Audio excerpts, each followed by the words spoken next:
let's go back to some wig basics. So a big question that I get quite often is, what is this whole parting thing in a wig, right? This is a T-part. So a T-part cap means that there is a T in the construction of the cap that is where like the lace space is. And usually on a T-part wig, there are these ear tabs. All of Chelsey Smith Crown's wigs come with a very similar cap construction at this point. So for the most part, it is a closed wefted cap, which means you don't see the wefts through it. Wefts are where the hair is actually sewn into the cap. So if you have been in an extension world, a weft, like one weft would be like what you actually put in extension wise. Usually with an added band, it will say if it doesn't, 2 side clips and a back clip and then adjustable straps here. Chelsey really designs her wigs from the inside out, adding in all those extra little touches that make the wig just so much more wearable. This is cloud in the T-part. I absolutely adore the clouds. The T-part is the cloud T-part I just prefer actually more than the free parting cloud.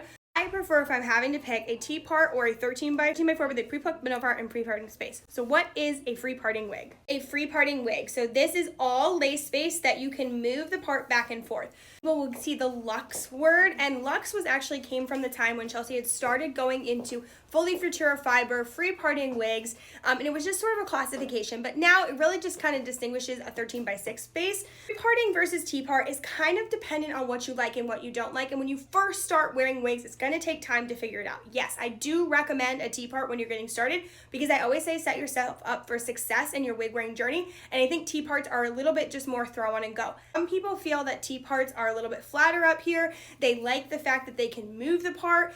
If you are someone who puts your hand through your hair quite a bit when you're wearing your hair, a free part might be a great place for you. I personally don't do that. If anything, I kind of touch the bottom part of my hair. This is Paige. She is a completely free parting wig. So you can move her part back and forth, right? So if you are, she's not on my head perfectly right this second, but if you are not a middle part girly, if you are a millennial and you will never middle part your hair, I totally get it. The middle part has grown on me, but I totally understand not being able to fully. This is where you can move the part back and forth. Now, some people feel that this is a more realistic hairline because it would be how your normal hairline would be.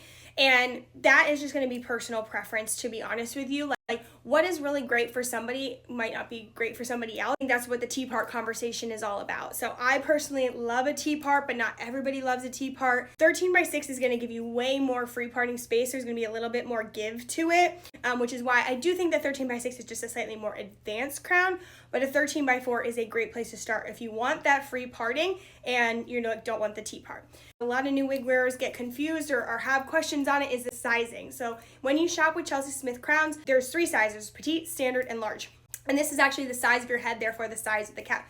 Now you'll have to measure your head to do that. I have a couple videos on head measurements, and don't worry, I will do another video on that, but it's pretty simple. You're just gonna measure the circumference of your head, your ear to ear, so like over your head, the top of your head to the nape of your neck, and then your temple to temple. There's a couple other ones, but those are the most important. And then on each wig, I'm going to show it right here, you will find the cap measurements for that wig. Now, not every wig comes in a petite, standard, or large. There's not as many larges because they are a little bit harder to manufacture, and she's still really working on and making sure that they are great quality to get to you. But some of them do come in the petite and standard. Now, I personally wear a standard size for the most part. I can fit into petite, but I would rather make it tighter than have to worry about it being too tight on your head, because you want your wig to feel tight enough that it's not going to fall off, but not so tight that it's giving you a headache. These are just some tips like that beginner wig wearers will ask, and I have so many more things I can talk about for new wig wearers, but sometimes I want to know what questions you have. So let me know in the comments, if you are a new wig wearer, what is something that you've been really dying to know, and I will get that answered for you. I'm Elizabeth. I'm here to help you on your wig wearing journey, and you can shop Chelsey Smith Cosmetics with an extra 10% off by going through my storefront. So here or here, you'll find that. Let me know if you have any questions. Kaylee, bye!